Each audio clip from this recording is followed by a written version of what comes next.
Whether you're in favor of it or against it, it is a fact. Harris County has changed its policy on drug possession. As of the start of this year, being caught with trace amounts of cocaine is now a misdemeanor. Whose idea was this? What persuaded the DA's office to support it? And how will our police departments deal with it? Tonight, understanding Harris County's new crack pipe policy. I'm Ernie Manous, and this is Houston 8.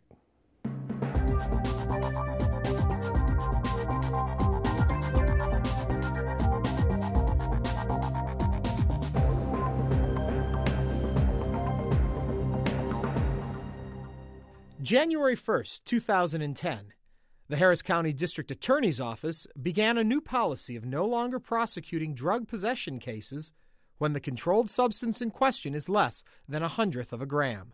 This drug policy deals with cocaine residue found on crack pipes and other drug paraphernalia, but could also include heroin, methamphetamines, and other drugs.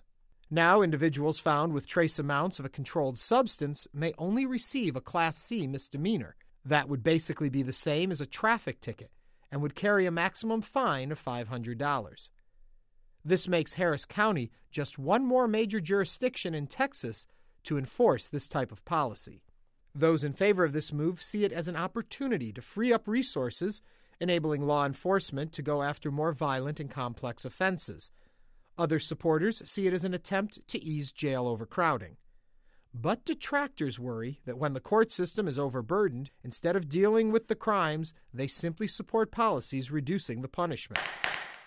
They feel that this limits the number of tools available in the war on drugs, and that it allows those would-be drug criminals to avoid jail, stay on the streets, and get involved in other crimes such as robbery and prostitution. So we ask, should trace drug discoveries be treated the same as any other illegal drug find, or should we have different criteria for different amounts?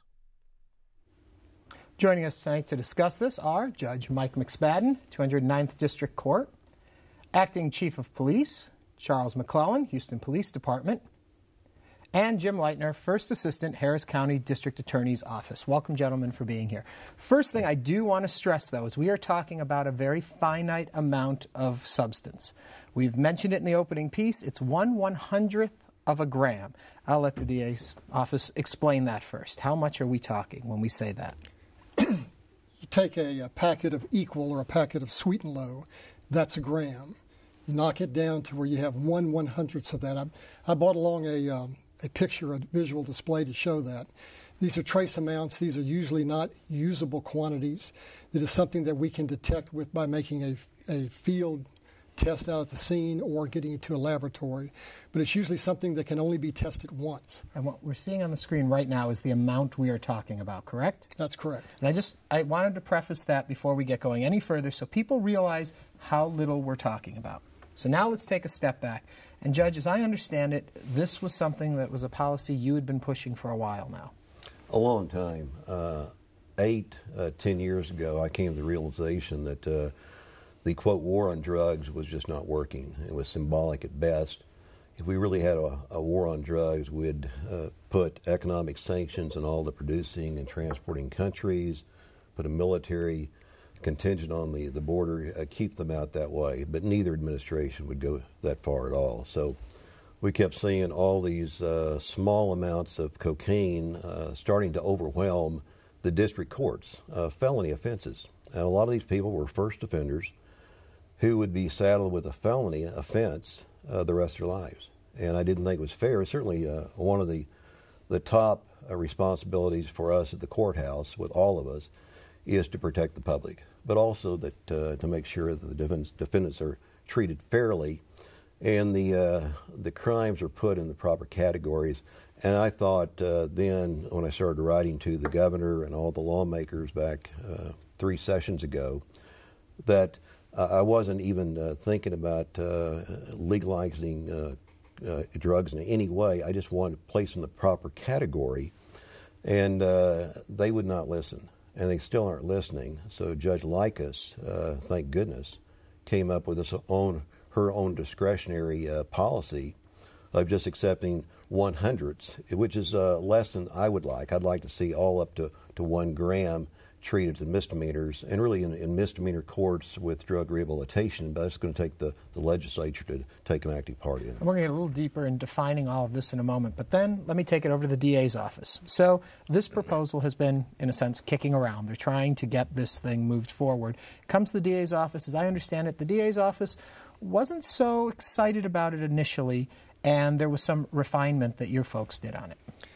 Well, we put together a working group of senior prosecutors early on to look at this issue to see what, if anything, needed to be done. And we looked at other jurisdictions throughout the state to see what they were doing. We checked with the laboratories to see how much of a drug do you have to be able to have the state test it, and then if the defense wants to test it, that they can test it also. And universally, our prosecutors wanted to see us do something different with these minute amount of drugs than what we had been doing. It was hard for them to prove it to a jury that there was knowing and intelligent possession of a drug when you couldn't even see it. And we had the defense bar saying that, we want to have the ability to test it too. We don't want to have our individuals get convicted because you say it's a drug. We want to have our ability to test it. We looked at this and we determined that the lowest amount that you could have to solve all those issues was 1/100th of a gram, and that's how we came across that as the amount for the policy. First question that pops in my mind about that is, how do you know? I mean, what is 1/100th, what is 2/100ths of a gram without having to still spend all the money and the effort into investigating it? Well, if a police officer out at the scene seizes something that they believe is more than 1/100th of a gram, they'll take it to the narcotics section, they'll weigh it. If it weighs out like that, we file the charges. It then goes to the laboratory, it's tested, and it comes back with a final weight of it. We go on forward with it. If it comes back less than that, we dismiss the case. They can refile it as a paraphernalia case if they choose to. If they have an amount that they don't know, they will arrest the individual, go through, and if there's anything else on them, any other type of crime that they can charge them with, they'll do that. If not, they'll release the individual, get it tested. If it comes back to be 1/100th of a gram or greater, then they'll come to us and we'll draft a 2B warrant for the individual's arrest. But that's how we're dealing with it. Okay, and let's go over to the police, since the police was just mentioned. Chief, and let me see if I understand this correctly. If they are found with this residue amount, this trace amount that we're talking about, less than 1/100th, do we even you don't get ticketed for that, even though this information says you get a Class C misdemeanor. Actually, the misdemeanor is for the drug paraphernalia it's on, not for the drug, correct? Yes, that's correct. So there is really, if it's less than 1/100th of a gram, there is no citation at all. That's just looked the other way. Is that correct? You're basically correct in that saying that it is for the drug paraphernalia and not for the minute residue itself. And something I came across in our research which fascinates me is they said if we took our dollar bills that are in our wallets now, there is a chance we would have trace residue of cocaine that would fall within this same category. Is that an accurate statement? I've never heard that, but that's possible, certainly. Because I guess it's around, and a lot of money that's laundered, especially where we are located along the Gulf Coast, we could be seeing that. I guess there's a lot of concern out there that this means everyone is getting light on crime, that they're stepping back, that they're letting these perpetrators get away with something. Feelings, concerns, thoughts? I don't think so at all. When I first made that proposition to the legislature, I thought I'd get a lot of criticism, as I would probably 20 years ago. There was none at all. Very few letters negative. I have not talked to one juror when we've tried these cases, and we don't try that many cases in district court. Most of them are pled out, but not one grand juror in the past 6-7 years who has said to me, I like the way you're prosecuting those less than 1 gram. All of them are against it, everyone. So I think there's a misconception that there are a lot of people that are going to have problems with this. I think most people are going to agree on it, that the resources should be spent in better areas. You know, a war on pedophiles, a war on the gangs, which is a huge problem, as the chief will tell you. That's where I want these resources spent, not with the police officer spending an hour and a half dealing with someone, booking them in, taking them down on less than 1 gram. It just doesn't make sense. And before I move off that point, too, of the 22 Harris County Felony Court judges. 16 of them signed on to this bill with you, or this proposal with you. Which was amazing, Ernie. I'd done this on my own for the first 3 legislatures I wrote letters to. I signed it by myself. This last time, I sent it around and said, anyone want to join up? It has gotten to a point where all the courts are overwhelmed, to a point where I had 15 criminal district judges signed on with me the letter to the lawmakers this time. And with you included, just so people know, that was 7 Democrats and 9 self-professed Republicans signed on to it. So pretty bipartisan right down the line. And these were the ones that came in with the Obama landslide this past time, and I have to give them a lot of credit for having the courage to sign on something like this just as soon as they'd been sworn in. It's amazing. Okay, so now all of our conversation makes it sound, wow, this is great, this is wonderful. There is opposition out there to it. There are people that feel this isn't the right way to go. The president of the Houston Police Officers Union has spoken out a bit, and we'll get to some of his quotes in a minute. But since we have the chief of police here, what do the officers feel about this? How does this help or impede their work out on the streets? Well, the concerns that I hear from the men and women at HPD who actually work the streets, they're concerned that the challenges we have with property crimes. And anecdotally, we know that people who are addicted to drugs or alcohol that don't have stable forms of employment are usually involved in some type of property crimes. We have seen those type of crimes rise, and the officers necessarily don't have a problem with the policy change if there's more resources put into rehabilitation to where the recidivism rate of property crimes are not continually to rise. That's what concerns officers the most, that when I catch someone committing a crime, how quickly is that person back on the street and I'm chasing that person again? Mm-hmm. That's what's frustrating to police officers. Understanding being that people say, well, first of all, you don't buy a trace amount of a drug. That if there's a trace amount there was more beforehand. So you've got somebody who is probably a drug user of some degree. They're caught with this paraphernalia. They come before you because they've been a good drug user and used up all their drug, basically. So now we give them a misdemeanor, a fine, a ticket, $500, they're back out fine. Then they need their next fix. Well, in this circle, then they're going to perform more crimes, there's going to be rapes, there's going to be all of the things that go along that we think of with the bad side of the drug world. So the police officers, as I understand some of the concerns that have been coming up from the policemen's union, is that that arresting low-level drug criminals helps protect a community in general. Does this not hold water? Is this not what we believe? I'll go to the DA's office on that. Well, you prosecute people for crimes that you can prove. You don't prosecute people for crimes that you believe that they're going to commit. So, I mean, we do not use the theory that if you catch somebody with a crack pipe, then they're a burglar and you're going to prosecute them for the burglary. But you can assume if they have a crack pipe, they probably use the crack pipe. You could assume that, but you still can only prosecute them for the evidence that you find them with. Our belief is that you free up the resources that are being used for those type of crimes, put them on to the burglaries that are actually happening, and there's a lot of burglaries that are happening. We'll do more to stop those property crimes by doing that than we are by prosecuting these low-level crimes.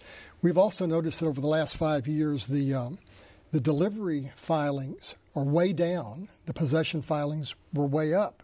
We would much rather go after the pushers and not just the low-level users. And we think if we free up those resources, we can focus more on the pushers. Judge? Ernie, this is a state jail felony offense. And if you're convicted, you go to the state jail for between 6 months and 2 years, state jail facility. No good time. You'll be in there for a minimum of 6 months. At first, they had drug rehabilitation in the state jail because the majority of the people up there are for the Class 4 crimes, and the majority of them are Class A, the less than 1 gram cases. They took away the drug rehabilitation in the state jail facility. So you're warehousing people up there. That's why we're looking for different methods on dealing with these. I think the ideal one would be a Class A misdemeanor offense where they would be forced into drug rehabilitation while under supervision of the county court. That would, I think, help what the chief was talking about, and I think would help get this person some rehabilitation. But as far as branding this person as a felon for less than 1 gram residue amounts, I just do not think it's fair. Actually saying less than 1/100th of a gram is what the policy is. And Chief, I'll bring it back over to you. Any comments on that whole area? Well, you know, again, when we arrest individuals that have committed burglaries, robberies, vehicle-type thefts, the majority of those individuals are under the influence of some type of illegal substance or alcohol. And so we know that individuals who use these substances do commit property crimes. And we actually, get a lot of complaints from the community that you know who the crack dealers are. They're standing on the corner in my neighborhood, and why you can't get these people off the street. I certainly understand that there has to be a balancing act. You can't warehouse people and, brand a whole generation or class of people felons. But we certainly have to put more resources into rehabilitation. We talked with some rehabilitation groups, and they are in favor of this policy as long as the caveat that always goes along with it is as long as there's rehabilitation built into it, and that we need to be working on that as opposed to sending the folks to jail where they don't get the help they need, get them into programs. And I guess that does happen in court sometimes. This new policy of the DA's office, I agree with it. It's a step in the right direction, but there is no rehabilitation. That's a drawback on this. It's like a traffic ticket. Okay. Another question that comes up, and we've pulled this off the web of people asking this question: what gives the DA attorney's office the right to assume how to change a law? If there is a law on the books that says this and this, to then suddenly decide we will stop prosecuting this case. Explain how this is possible. Well, the DA's office has the discretion to look at these cases and make that determination. When we look at these cases, we believe that if you get a crack pipe out there, what this really is paraphernalia. I don't think that we are changing the law as much as we are focusing on what you really have when you're looking at this. And we also realize the law is that the defense deserves and needs to have the right under due process to be able to test it also. Therefore, right, that's a point you made a little earlier, and I'm not sure everyone got it clearly, that this amount we're talking about, if one side tests it, there's not enough left for the other side. So both people in the court don't have the equal, fair information in front of them. That's correct. We went to the director of the ME's office lab, the Houston Police Department lab, DPS lab, and other labs to ask them how little of a substance can you have and still have the ability for both the state to test it and the defense to test it. And they told us 1/100th of a gram was the threshold amount, and that's why we chose that amount. Yes, Judge. This is nothing new. I think we were the last of the large jurisdictions to adopt this. Next point I was going to. Yes. I was referring back to when Chief Hurt came on. It was 6 years ago. And we invited him down to the Board of Judges meeting, really just to meet him and discuss issues. One of the first issues was that we had heard about Dallas, we had heard about San Antonio, the others file a fraction of the number of cases we file in Harris County as felonies in these cases.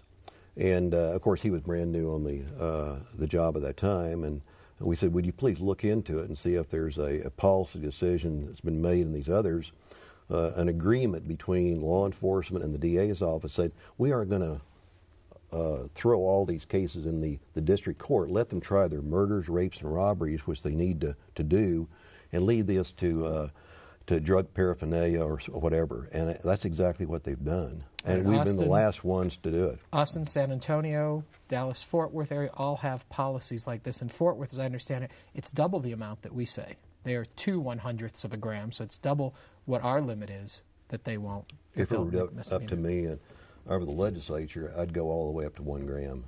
Yeah. Another question that comes up is that the Houston Chronicle that supports this policy also, or endorses it, I guess at this point it is already policy, so it isn't up for debate whether, well, we'll get to that in a second too. Houston Police Department's forensic unit doesn't have time to test all of the fingerprints that come in. They don't have time to get through all the rape cases or kits that come in, that they are so backlogged. And so this will hopefully free up that time somewhat so that they can get to others. Is that true? Or I'm not sure which one of you would know that the best. That's not true, because if you're talking about forensics and crime lab, really there's like 4 or 5 mini labs within a crime labs, and there's specialties within that crime labs. There's firearms, there's latent prints, there's serology, there's DNA.